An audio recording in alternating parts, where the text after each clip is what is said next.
Welcome back. I'm Terry Burns, and this is a continuation of my class on the Monas Hieroglyphica or Hieroglyphic Monad of John Dee, using the translation that I did with Nancy Turner a couple years ago that came out from Ouroboros Press. We're up to Theorem 21 now, and actually this video is going to be an introduction to Theorems 21 and 22. You remember that something rather alarming happened in the last theorem. Basically, the world ended, and we found ourselves in the book of Revelation, looking at the 24 elders circling around Jesus. So now that the world has ended, what are we going to do now? Well, what you are going to see in Theorems 21 and 22 is really the basis for a lot of modern initiatory systems. It's the idea of how to recreate the process of the afterlife, so to speak, as a process of initiation. Remember the controversial Yates thesis from the 1980s, which was the hieroglyphic monad was the symbol or the hidden symbol of the philosophy of Rosicrucianism. Well, that would include things like Rosicrucian initiations and other initiations since then. That's not to say Dee is the only one doing this, but this is certainly a source. And again, to Francis Yates, he was the source. Okay, let me do as I usually do here and share my screen with you, and we'll get started. All right. So again, this is the introduction to Theorems 21 and 22. I also probably should point out to you that for all practical purposes, the hieroglyphic monad ends at 22.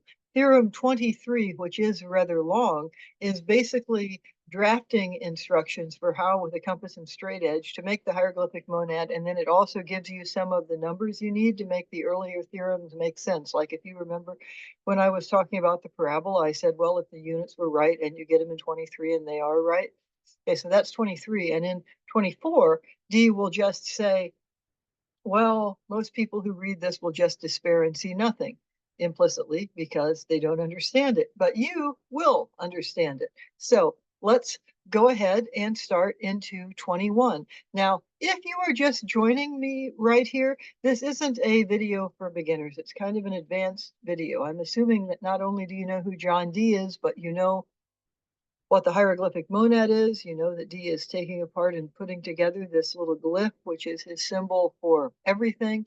And that on top of that, I'm assuming that you have read and understood the first 20 theorems, which to understand means that you are picking up allusions to the philosophies in numerous texts, or at least that you can with someone else's help.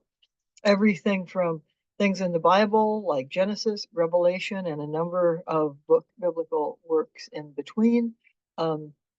Plato's Timaeus, which is another type of Genesis, a Pythagorean cosmogenesis, Plato's Republic, the Sefer Yetzirah, that is the idea of the world being created by the powers of the Hebrew alphabet, the 22 letters of the Hebrew alphabet.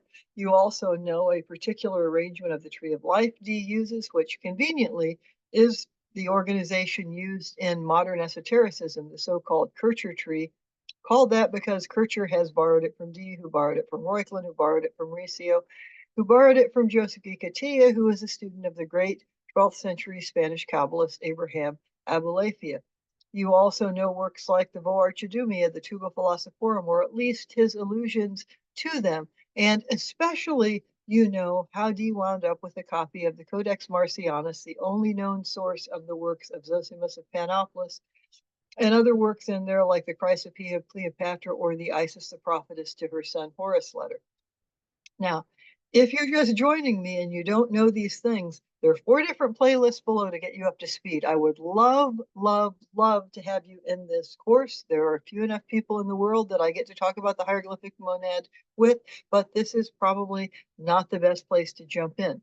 But for those of you who have been along with me all of this time, what Dee is going to do in the first part of 21 is direct you to review the whole monad. So let me quickly do that, and we'll have to do that at other points while we go through this theorem. But the first 10 theorems are the world forming, the let there be light or fiat looks of Genesis, or all of the Platonic solids as you get in the Timaeus, or as we find out as we approach 9 and then in 10, the tree of life forms.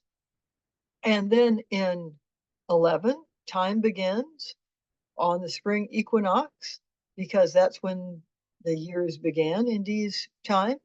And then in 12 and 13, we get two theorems that are going to be very important in this one. It's where he gives us new corrected glyphs of the planets. And then he talks about world ages. Having done that, in 14, he restates the Emerald Tablet. Actually, he does that again in 19. But remember, the Emerald Tablet of the thrice great Hermes, Hermes Trismegistus, is where we get the idea of Hermetic works from. So in the Emerald Tablet, the sun and the moon create the one thing, a one thing like a monad.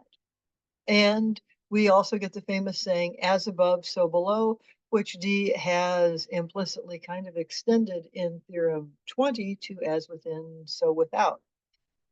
Between the restatement of the Emerald Tablet in 14 and then later in 19, we get four delightfully complicated theorems. And since then, after that, in 20, you have kind of the climax of the whole thing. It's worth seeing how did he get there. So 15, remember, is where he writes out in Greek, nature rejoices in nature, which can refer to either Democritus, it can refer to Ostanes, it can refer to lines in the Turba, but we get the most explicit and detailed articulation of that in the Isis the prophetess to her son Horus letter. And that, it seems, is taking place in the afterlife. Hint about what is to come. Then in 16, that is the only known source of the signs of the adept still used in modern esoterica. LVX, which is Latin for light, becomes his central symbol of the light of the cross, the crux of the matter, crux just meaning cross in Latin. Also, he's building up on his ideas of conic sections there, which he started in Theorem 8, and that also comes to a kind of climax with his solution of the Delian problem in 20. After that, in 17, you get 252 as the number referred to the Philosopher's Stone. That is the multiplied powers of the Hebrew alphabet, sort of per the Sefer Yetzirah. So 3 mothers, 7 singles, 12 doubles. I just flipped that, but you can correct it yourself. That gives you 252 or the Philosopher's Stone. And then in 18, we had 2 riddles. The riddles seem to be about physical alchemy.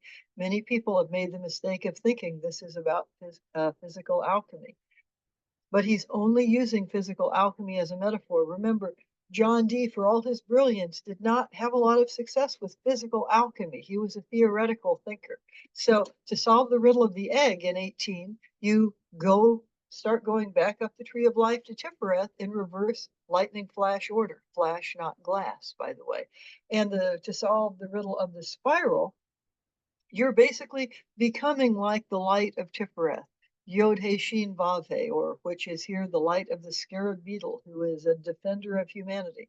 But we know in North African thought, for example, and he is heavily influenced by the center of Greek thought in the first 3 centuries, which is Alexandria, Egypt. The scarab beetle would equate with Jesus. So you're becoming anointed, you're becoming the Christ, or like the anointed one. And there's also this sort of side nudge at Maximilian, who he has, of course, dedicated this whole thing to. Maximilian, within 6 months, will be Holy Roman Emperor. One of the signs on the coat of arms of the Holy Roman Emperor are eagles. And so there is the notion that the eagle, which is very warlike, needs to be purified a little bit. Maximilian himself was rather warlike. So then we have another restatement of the Emerald Tablet, and that again takes us to 20. So we had 2 things going on at the same time in 20. Dee says many places, I mean, including in his introduction to the first English translation of Euclid, also in his Propoita Aphoristica, and here, that he solved the Delian problem, the ancient Greek problem of the doubling of the cube. Well, that would imply that he's done it with compass and straight edge, which modern mathematicians tell us can't be done. And it seems like he's having you draw out some cubes. We've seen that in the sacred geometry of the Sefer Yetzirah, for example, there's a very definite cube associated with 6 directions, up, down, and the 4 cardinal directions. But the way he solves it, if you read it closely, is with 2 parabolas that are orthogonal or at right angles to each other. And I gave you some links to how that would be done now. One of the great ironies of Theorem 20 is that what is most hidden and not stated explicitly is something today that in the United States anyway, you'd study in Algebra 2 or trigonometry. That is, your conic sections are today usually worked out trigonometrically and graphed out algebraically. But they have fascinating problems, and they were secret problems. That's what makes it so hard to figure who made the first eyeglass or spyglass or camera or those kind of things, because Dee was very interested in optics, the uses of a parabola in optics, both in mirrors and spyglasses.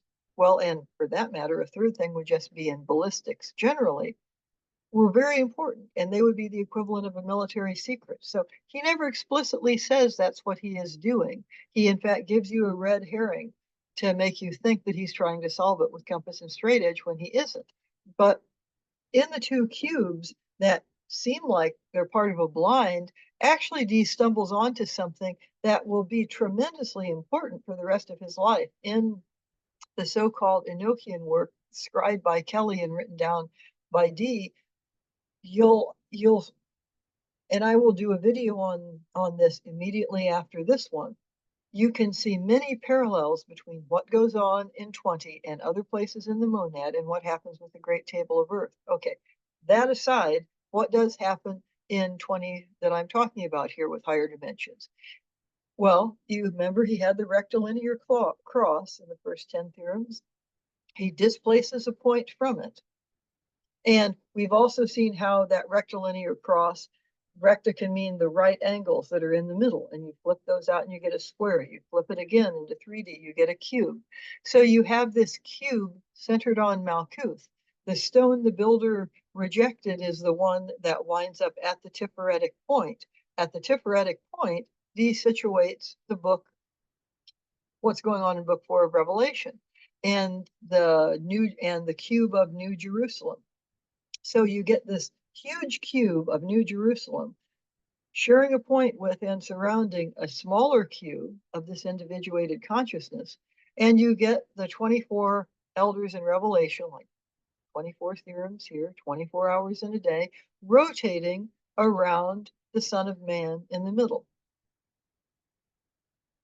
Or rotating even through the middle, or at least that's what a hypercube does. There is no word in Renaissance Latin nor Renaissance English for a hypercube, but that's essentially what Dee is describing.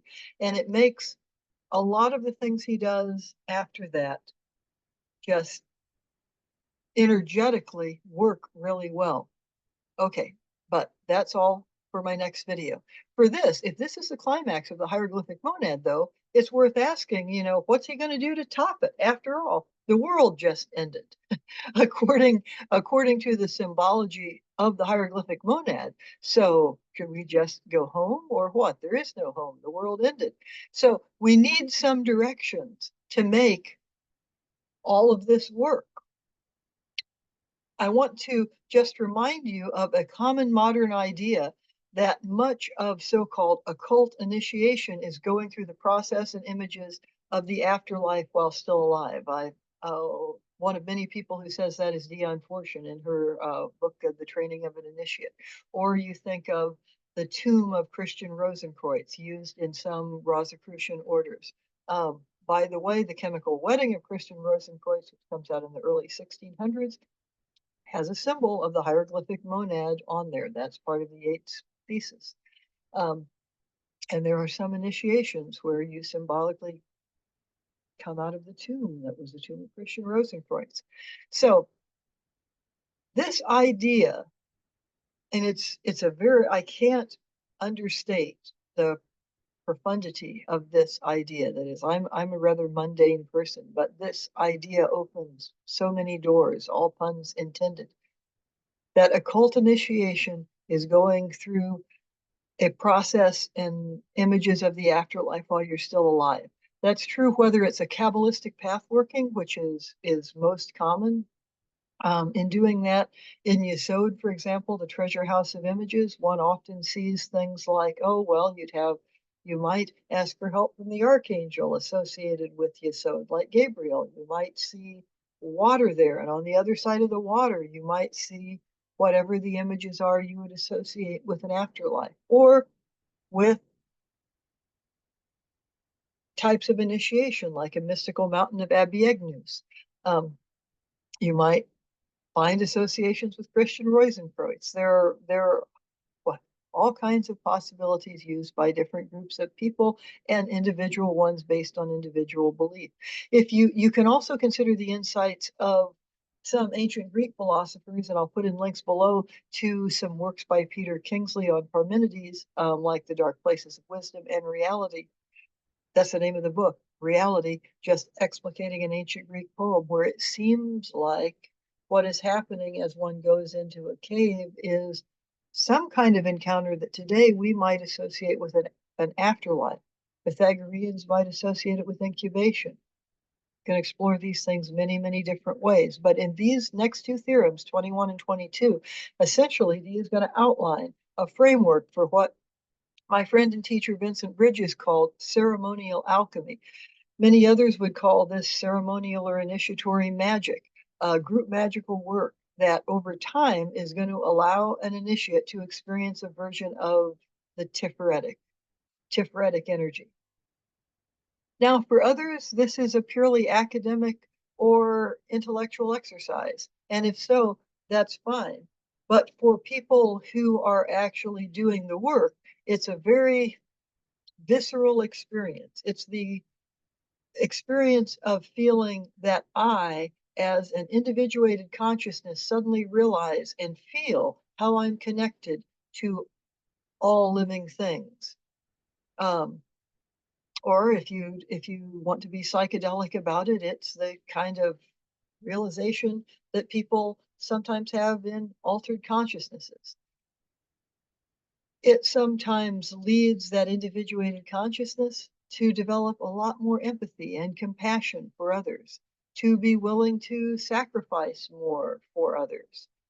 It's in the worst case scenario, it also can lead to a kind of ego inflation because you're working back up the tree to Tiferet, and there is always the problem of someone who is not as spiritually developed as that person thinks they are, of identifying with the God forms associated with Tiferet, like Osiris or like Jesus, rather than realizing, no, you're just partaking of that energy in which all of us share. So that is the broad overview of what is going to be happening in theorems 21 and 22. So I want to give you a sense of the length of this theorem. If you don't have our translation, I'll paste this in below. But I want you to see the graphics here. You notice that the monad is flipped there. In 10, when we flipped the monad back then, we never had a drawing of it upside down. Here we do. Then we're going to get it taken apart here into a new ternary and then an artificial form. That's about the first 3 pages. Then we're going to get 3 more pages talking about this same diagram. And then we'll get to the last page. And there's something that I want to read you that is at the very end of this theorem before I go back to the beginning. You see he's got another glyph right up here. These are little squiggles are like the Aries glyph. Oops, I went forward and I didn't mean to. Let me go back. Hang on here a second. Okay, there we go. So Dee says at the very end of this theorem, pay close attention now to draw out what was the fire of Aries. That's at the bottom of the monad glyph, right? That's what's firing you up the middle pillar of the first triplicity. So remember, when time started, it was Aries of Aries, spring equinox, the first 12 degrees of the first sign of 12. Aries is also the first of the fire signs, the first of that zodiacal triplicity. What was the equinoctial? So we have talked earlier about the riddle solved by Oedipus. The second riddle was solved basically by that, the equinox having equal light and dark. And, 12 daylight hours, 12 hours of darkness, 12 and 12, 24, the number of theorems, number of hours in the day, and so on. What caused our sun to be exalted above its ordinary grade and to run through in second, wiser meditations, many other things previously presented. So he's going to be in these next two, taking you through everything before, like he's combing through for another time so you understand things you didn't understand before. He is going to take you to how the monad glyph has built up this Edenic world, how the world fell, and then what the world ages are, individually or group ages, more on that in a moment, and how a golden age either can return or has returned. So let's start reading this. Dee says, we're at the very beginning of the theorem now. You have seen above how, inasmuch as anything which lies enclosed in the interior recesses of our monad is assuredly brought out into the light, that the first, shall we say, exterior parts were included by a mutual transposition in its middle, and what quality of philosophical transformation of the monad would occur. When he begins and says, you have seen above, of course he means all the previous theorems. But this is also an overt play on this thing that he did with the stone the builder rejected in 20. That is, the stone the builder rejected was the dot at the center of the cross of the elements that has been displaced and is now the Tiphoretic point, which is above. As above, so below, the below has become above. In 12 and 15, we have seen this as a process when we were looking at world ages, and he said, that this isn't incompatible with the idea some people have as a fourth age, but he's not that interested in a fourth age. He just has basically three ages: the creation, the fall, resurrection. Unless you think about the fourth one as before the golden age comes, you making that path working on your own. Now, specifically, the person who may do this on his own and wind up as one of the elders or seniors going around Christ in Revelation is supposed to be King Maximilian. And you remember how in the letter to Maximilian, Dee is alluding to the Republic, the idea of a philosopher king and this idea of a Pythagorean why, that he's, hopes Maximilian is one of these 10,000 of 10,000 who is so wise. But implicitly, that's anyone who is going to understand what he's saying here. So the very unusual seeker is more likely, frankly, to be you taking the time to understand this than it is King Maximilian. You might also just pause if you need to and think about how that inner point, that displaced point, becomes Tiphoretic by the light of the cross. And second, the energetic meaning of nature begets nature. You can look at it, and it seems in Isis the prophetess to her son Horus, it seems very sexual. Well, you can just consider it an energetic mixing. And for what we're doing here, you're going to have to consider it that way. It's also, as I've talked about other places, it's common in the poetry of Dee's time for a poet, almost always male, to talk about aspiring to be the bride of Christ. The idea is mixing with that energy. All right. So also in that first line, There's another allusion to as above, so below, and his sort of a corollary, as within, so without. You can hardly miss it since he's done that so much. Let me keep reading here. He says, but now we will display for you another local alteration of the mystical monad.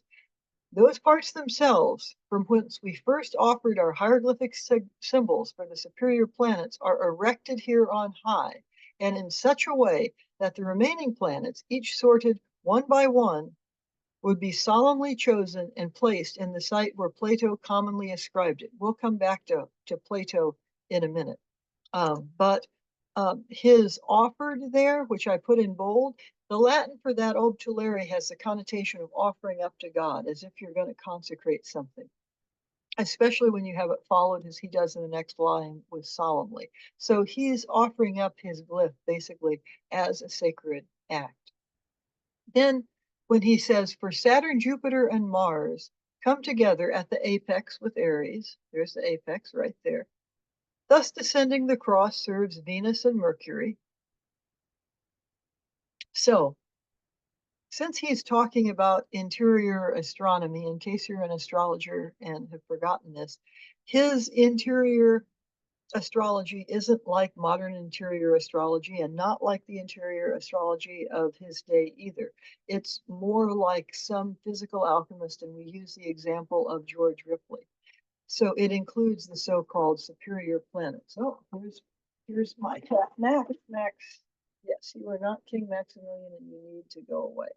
All right, so he can talk about interior astronomy, for example, and has in 12 and 13 at length with Saturn, Jupiter, and Mars. Let me pause, and I'm going to remove my cat.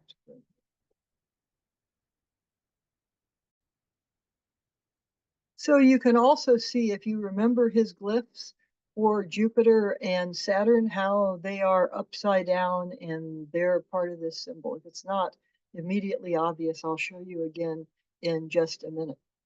The symbols for Venus and Mercury contain the cross of the elements. That's part of what he's saying next there, but also they serve the cross, which is not the cross of the elements. They serve the cross at Tifereth because they are both associated with Sephiroth that come below the Netzach and Hod are below Tifereth on the organization of the Tree of Life that he's using.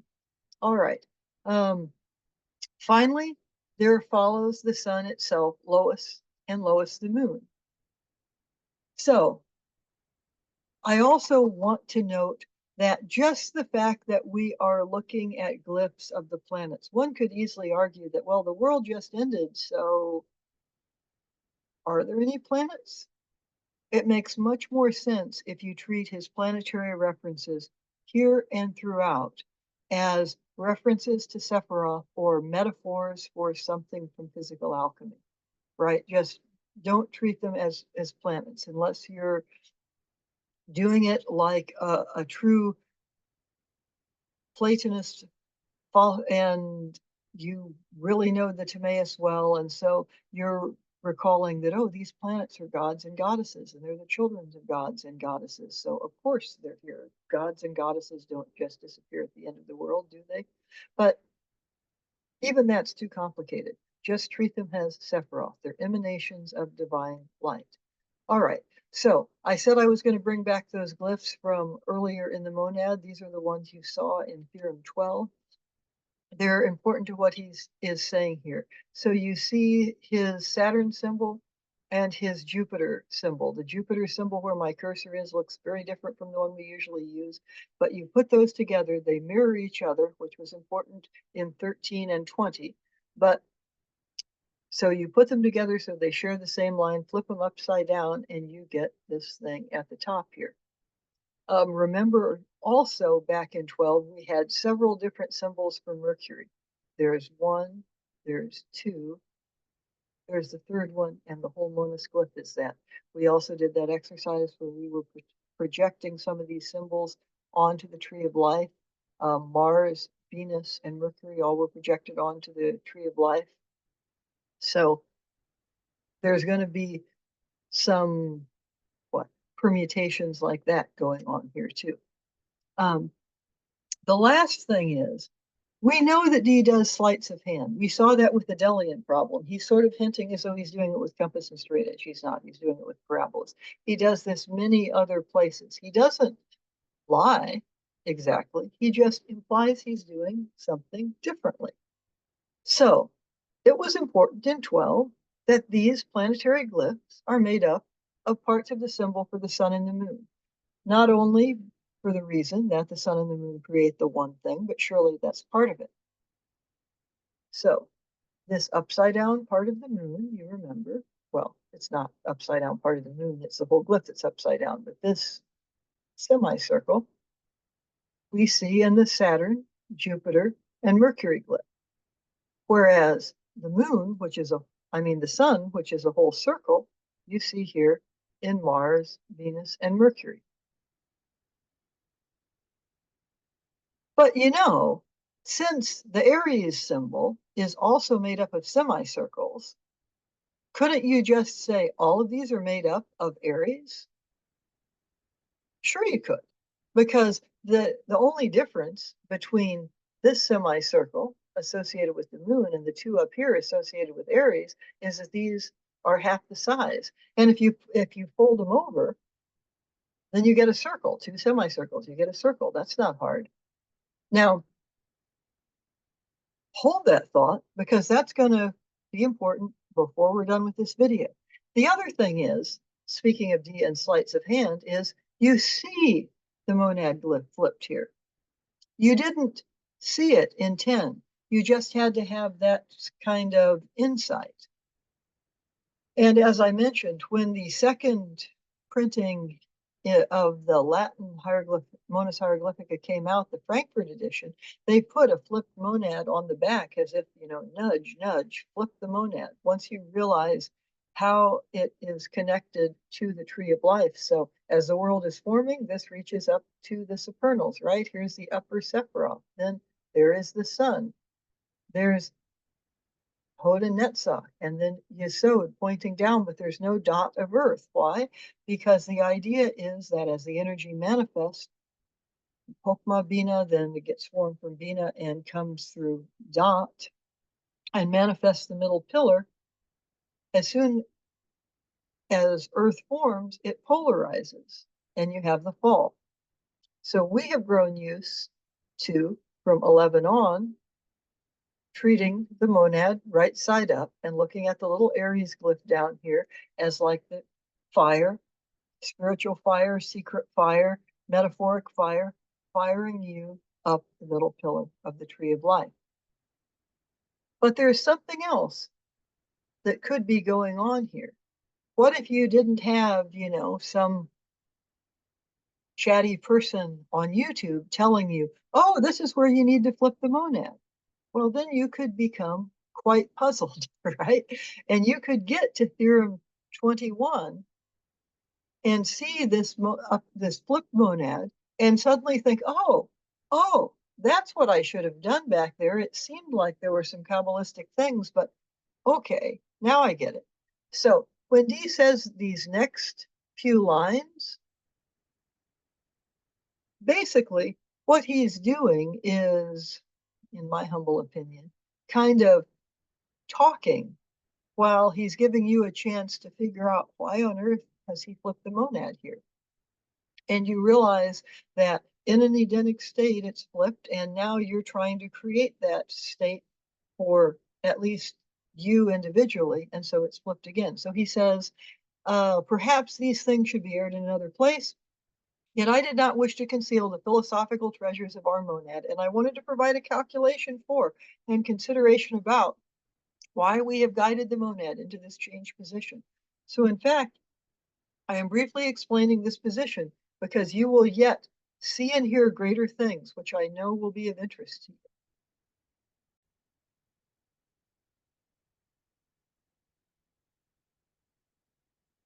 Okay, so we'll keep going here. He says, you have seen above how much anything which lies enclosed in the interior recesses of our monad is assuredly brought out into the light. And then later, he's going to talk about the site where Plato commonly ascribed it. I said we'd get back to Plato. So this is a place where many people, myself included, have kind of tripped over this because it sounds like he's talking about a geocentric order of the planets that Plato has talked about. And then it gets even more confusing because there are at least a couple, and I would say three, geocentric orders of the planets in different works of Plato. So see if you can figure out what's going on here just as I read one of these orders. Plato gives at least two, and I'm going to read this one, fixed stars. That's the prima mobile. Where have you heard that before? Saturn, Jupiter. If you're starting to think, hey, wait a minute, this is like an order in Kabbalah.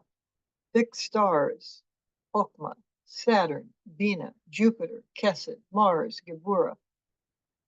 Then, of course, it doesn't work after that because you get the sun and the moon, which are both on the middle pillar at the very end, and you get Mercury and Venus up here. Nonetheless, this is part of the argument that many scholars make, and which I agree with, that the ancient Greeks probably had a Kabbalah. It wouldn't be called Kabbalah, but something like Kabbalah. That's also why that if you want to do certain kinds of Kabbalistic magic using Greek rather than Hebrew, as some do in, say, the Aurum Solus, you can do that. There's also, I've given you here two geocentric orders, and I've said there's probably a third. That's because in the Timaeus, the order is so odd. It seems like the planets are going in a sort of diagonal motion at points, which makes no sense at all. Unless you're figuring, well, there are diagonals with paths on the structure of the tree of life we're using. That becomes part of the same argument about the ancient Greeks having a Kabbalah, just in case you're interested. And I'll put a link to a book that discusses more about that below. Anyway,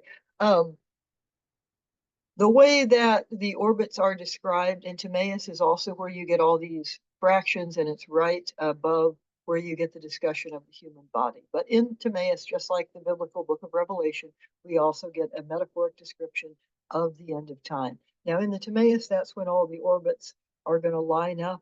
And implicitly, one thinks, oh, well, that's now you're either going to go back to this perfect world of being from the chaotic world of becoming, or you certainly at least apprehend it. So when time ends, on the one hand, planetary motion is no longer needed. But in another sense, you still have all these gods and goddesses maintaining order. So perhaps it is just that you can see perfect order. Okay. Anyway, Dee is essentially directing us back through time and back through the fallen tree to the days of creation. And we remember that, oh, well, to understand that in the first 10 theorems, we had to flip the monad. I want to get to the last line here, and I suspect you will catch the illusion. He says, so in fact, I am briefly explaining this position because you will hear, yet see and hear greater things, which I know will be of interest to you. There are multiple biblical allusions using this yet see and hear greater things. Since Christians tend to not be shy about teaching the Bible on the internet, you can just Google New Testament and greater things, but I'm going to discuss just two of the many allusions. First of all, in the book of John, there's a episode with Nathaniel is under the fig tree and is talking to Jesus. He's surprised Jesus recognizes him. And then Jesus says after a bit, well, you will see greater things than that. Very truly, I tell you, you will see heaven open and the angels of God ascending and descending upon the Son of Man. Well, that's what we just were looking at in the 20th theorem, wasn't it? In the book of Revelation. Also, Son of Man is Jesus, is associated with Tifereth, but it can also Kabbalistically be associated with the whole Zawaranpin, the whole lesser countenance. That is not just Tifereth, but all the Sephiroth that are associated with Tiferet. There is another allusion here to Corinthians. The things which eye hath not seen, neither ear hath heard, neither came into man's heart are. That is, they exist now, even if you don't see them and even if you don't hear them. They are, which God hath prepared for them that love him.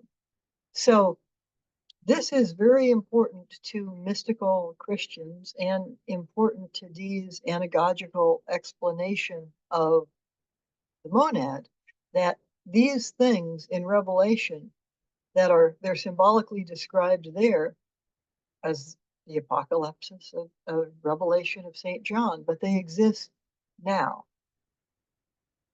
at least in the world of the monad. Okay, so let's go a step further here. I just want to remind you of some quick things in 10. When he last flipped the monad, he said, the moon and sun of our monad desire that their elements in which the denarian proportion will flourish be separated, and this be done with the ministry of fire. So that fire, that lightning flash, makes the 10 Sephiroth, and that's the denarian proportion, the 10 associated with the 10 practice and associated with the 10 Sephiroth. He doesn't flip it then, but if you remember this glyph that here from 10, you have a quaternary. You have this divided out 4 ways, and all I've done is just taken this part here and flipped it upside down. The secret in that case was you needed to understand he was talking about the tree of life in a particular pattern. And then in the next Theorem 11, time began, and time ends in 20. And we're back to a flip monad. So that's very interesting. You flip the monad in 10, you flip it in 20. 2 times 10 is 20. Remember, Dee loves numeric echo chambers, or it seems. Also, since we're in 21, we might want to remember another theorem where Dee made much of 21 being 3 times 7, and that was where he was talking about the letter X or chi. So we might think that something is going to be coming up about the alphabet by the end of this theorem. And if we thought that, we would certainly be right. But let's keep going here. We're into the next paragraph.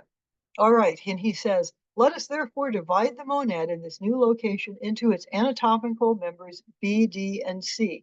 In that new ternary, well, it was a quaternary before, now it's a ternary. Well, that's interesting. Of course, the quaternary and a ternary gives us a septenary. But he says there are, as D and C, figures that are well known even to rustics. Rustics is just someone who's not very well educated. D has taken pot shots at uneducated people quite a bit all the way through the monad, but he's basically telling you, even if you're not very well educated, you'll recognize that this symbol D is a symbol for the sun, or gold, or the sun, S-O-N or S-U-N, and this is C is the moon, or silver, or this can also be Yesod and Tiferet. D is also a common symbol for the Pythagorean monad, where D's monad has the cross of the elements and the Aries symbol on it. Then he continues and says, and indeed it is not to be considered lightly that those well-known forms D and C display essences which are separate and different from B. Well, why is that? Well, the hint is, a couple hints. The third one, he says the third one designated as B. That's a direct allusion to something we talked about, but it was a while ago. It was in the first 10 theorems. The third kind, or the receptacle in Plato's Timaeus. You remember that it is that receptacle that captures this image of the perfect world of being and manifests the world of becoming, where things are in constant motion. And then you have the planets, which are gods and goddesses, keeping order on the chaos. But the third thing is only described metaphorically. It's talked about as a mother and father begetting offspring, or like the sun and the moon creating one thing. An ointment, like something you use to anoint someone and make them a Christos, which means anointed one, and you're in effect anointing yourself by trying to understand this, or a lump of gold, which could be associated if we switch systems to Tiferet. So if you consider that D in Theorem 20 was doing something that we've talked about as hypostasis. Hypostasis being a theological idea of how Jesus can be perfectly human and perfectly divine. You're anointing yourself as one who is perfectly human and perfectly divine. And his Neoplatonic model would be the Timaeus, yet again, because the third kind, or the receptacle, is what manifests a three-dimensional material world to exist as a reflection of the world of forms. And he has previously, more than once, equated the receptacle to Bina, because if you think, all right, there is this great blast of energy coming in, and it comes out of Hokmah to Bina, and Bina gives that energy form, and through Dot manifests the universe. That's essentially the same action as the receptacle. All right, so up here with B, we see this as the inverted symbol of Jupiter and Saturn from 12. We can equate those to Bina and Kesed, and those as emanations Kabbalistically have very different essences than Tiferet, D, or Yesod, C. Each Sephirah is a different emanation of the divine that together is creating the world. All right. Then he says, secondly, the horns of C are seen conspicuously turned downwards, as though towards earth. As though could be because time has ended and the earth no longer exists.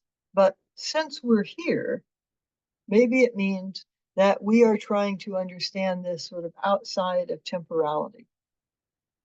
We had the same image, obviously, before time began. There wasn't an earth here. Now, the third one, a ternary, he has lots of different ternaries.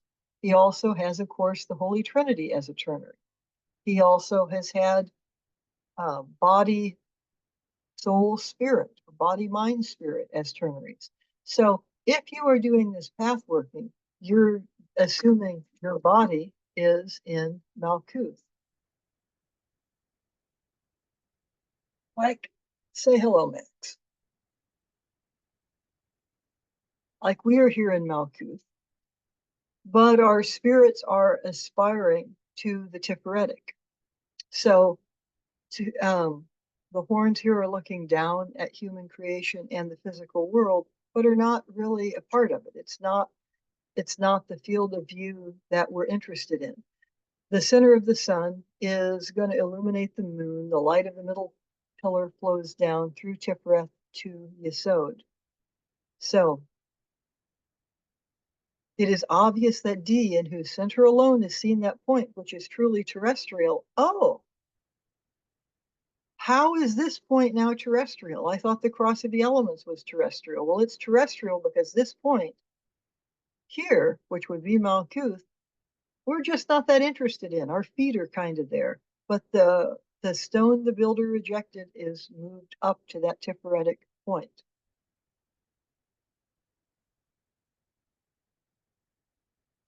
D, in whose center alone is seen that point, which is truly terrestrial, is the part of the figure which illuminates C. That's the light of the middle pillar going down the tree, and so looks downward towards the earth. Finally, both D and C themselves compose their hieroglyphic signs more completely to a place inferior to that of B. Well, they're lower on the tree. The earth, however, can hieroglyphically physically designate to us stability and fixation. That is what it would designate to a physical alchemist. Of what D and C are constituted, therefore, I leave to inference. Now, physical alchemy, by the time we get to the end of this, is yet again going to be a huge metaphor. We're just not to that place yet. Of what D and C are constituted, therefore, I leave to inference. Everyone can hereby learn a great secret.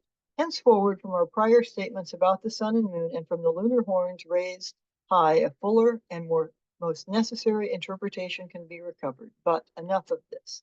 Now, one of the things that I'm going to ask you to think about as homework is, what does he mean here by earth? You can treat it as Malkuth. That's not exactly the same as treating it as the element earth. Although You can do that because in the Sefer Yetzirah, the three father letters, and we don't know what the three father letters are because the Sefer Yetzirah doesn't tell us, they are associated with the three elements that fire, air, and water, and they're creating earth. So you can look at it that way if you want. But what are you going to consider earth? You have all these things with the stone the builder rejected that I've already talked about before. And now you're aspiring at least to be the Christos in the center circle of these 12 elders and seniors from Revelation. Now, that's important and that's going to continue. Something else I want to talk about is it doesn't really affect our interpretation, but I just think it's kind of interesting. By great secret here, people have said that Dee has a geocentric view of the world. I don't really agree with that. He was an astrologer. Astrologers even today tend to look at things geocentrically because I would look at an astrological chart based on where I am, and I'm on Earth right now. Most of the time, I'm on Earth. So, but Dee, of course, knows the works of Copernicus, and he was in the Tower of London with the Copernican. So you can look at this great secret, if you want, as the secret that in Malkuth, the sun is the center and everything rotates around it. And you can even find a way that that is compatible with the microprosopis, that is all of the Sephiroth that have paths that connect to Tiferet, if you want to. And if you don't, it's fine. It won't really affect how you read this. When he says higher and fuller, most necessary interpretation can be recovered, by the time you get to this point, he's clearly conveying that along with anointing yourself, the tree can be healed because the lunar horns, when the tree isn't flipped, reach up to the supernals and they intersect with dots. So by contemplating Kabbalah, you can get additional revelation or interpretation, and that itself is an act of angel magic. Remember, Pico, for example, basically said that angel magic was Kabbalah because he's the first of the great Christian Kabbalists or Kabbalistic appropriators or whatever you'd like to call them. But because every Sephiroth is going to have angels, choirs of angels, archangels associated with them, Pico says just contemplating the tree of life is angel magic. And by doing that, one can extend it the way that Isaac Luria did, that what you're trying to do is heal the world, to heal the tree, to heal the shattered vessels. And while it wasn't expressed the way Luria expressed it in Dee's time, because Luria was still in Egypt, the idea was there. We even see the idea as mouthed by the character Simon, who is the teacher in Reuchlin's Art of Kabbalah. Anyway, also, this fuller and most necessary interpretation is one that Agnes Klein, who did the German translation, associates this to the mystery of the birth of Christ and sees it as a reference to John 3:16. You can look at it that way if you'd like. A Christian or Hermetic Kabbalist would look at it in a similar but more expansive way, where you would be conflating the sun, S-O-N, sun, S-U-N, and Tiferet. So the munificence of Tiferet is poured down to Yesod, and as you move up there, you are healing yourself and healing the world. All right. What you see right here is as far as we are going to go in this video, and then I'm going to give you a little homework. Dee says, let us now examine the nature of that third part using the same fundamentals of our hieroglyphic art. First, it is seen to wear on its head a double moon. All right. That double moon is Aries because it's made of two semicircles, just like the moon. Are Aries, but mystically inverted. Next, it has annexed the hieroglyphic sign for the elements. The duplicated moon can here be explained. Well, it's duplicated because there's two of them, but he might mean, and he does mean, something else by duplicated moon. Can here be explained according to the material supplied thusly as the twofold grades of the moon. We are speaking about those grades of which expert natural philosophers can find only four among all of created nature, namely being, living, feeling, and comprehending, sometimes said, namely to live, or to be, to live, to feel, to understand. Therefore, the first of these two grades is designated as belonging to this. I put that in bold because I want you to think about this. What does that refer to? The pronoun reference is just as vague in Latin as I have it here for you in English. We thus say the moon exists and is alive. Some define life by movement, but there are 6 most noted types of movement. Remember, in the sacred geometry of the Sefer Yetzirah, you get a cube and the 6 directions are up, down, and then the 4 cardinal directions, which also describe the faces of a cube. There are 6 most noted types of movement. The cross, which is attached to it, certainly marks that the art of the elements is here required.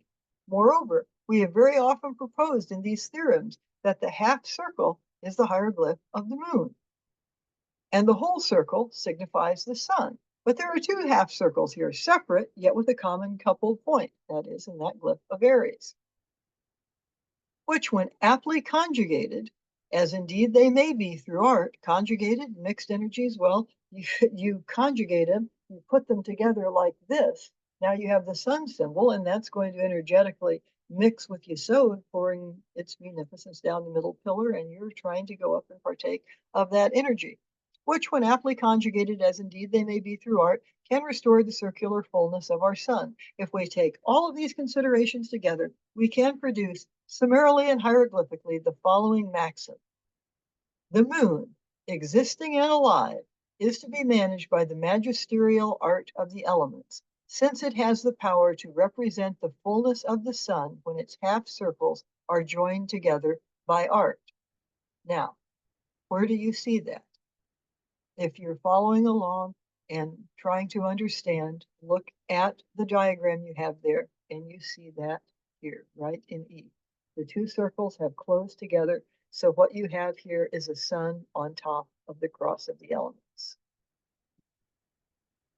So what I'd like you to think about is, as you read over the rest of this theorem, how is the moon alive? I mean, I know that in the Timaeus, everything is alive. It's a wonderful work of pantheism, but within Neoplatonic Christianity, that tends to sort of drop out. However, on the level of physical alchemy as a metaphor, Dee is probably referring to Luna Viva. This is something C.H. Jostin pointed out in his 1964 translation. That's the living moon or philosophic Mercury. Yes, the moon in the constantly changing referential world of the alchemist can sometimes be Mercury. That's important in understanding this theorem. Also, the double moon. If you look up Mercurius duplicatus, or doubled Mercury, then look at the discussion that I just read through of the moon, or its association with Yesod. Also, back in Theorem 12, there was a discussion about the moon as a primary substance or an elementata. So with all of that together, you can, if you take it and read the rest, probably then come back and understand how this double corresponds to 4 grades. Also, if you know Rosicrucian works, think of the Chemical Wedding of Christian Rosenkreuz. That comes after Dee, but if you go back and look at, say, the Rosarium Philosophorum, and in Ripley's scroll and Ripley's Compound of Alchemy, where we'll talk about next time some physical alchemy metaphors that can be used to explain this.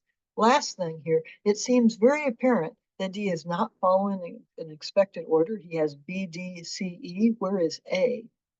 You'd think he would start with an A. We even got a little Aries symbol that could be an omega, and we may know the biblical quote of Jesus saying, I am the Alpha and the Omega, or I am the beginning and the end. So where is the beginning? Oh, maybe that was the first 10 theorems. Is that what's going on?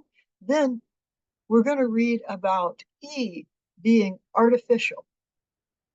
If you read E, which is, as he says, totally artificial, if you read it as the soul or the spirit of the initiate going energetically up the middle pillar through the process of initiation, while their feet, so to speak, are still in time on earth in Malkuth, you'll be able to understand the rest of this theorem on your own as homework. Although I will be back and explain it to you.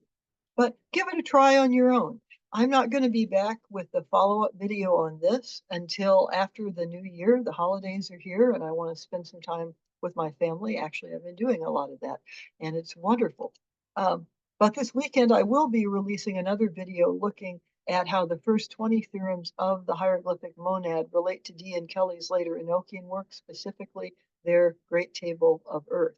So that's where we're going to go here. But you really can, if you take those hints I've given you, figure it out on your own. I mean, and it's a kind of a delightful romp and will take you to texts that are just fascinating, particularly the Rosarium Philosophorum, but others also. Okay, that's all I got for you today. Have a great holiday season. Bye-bye.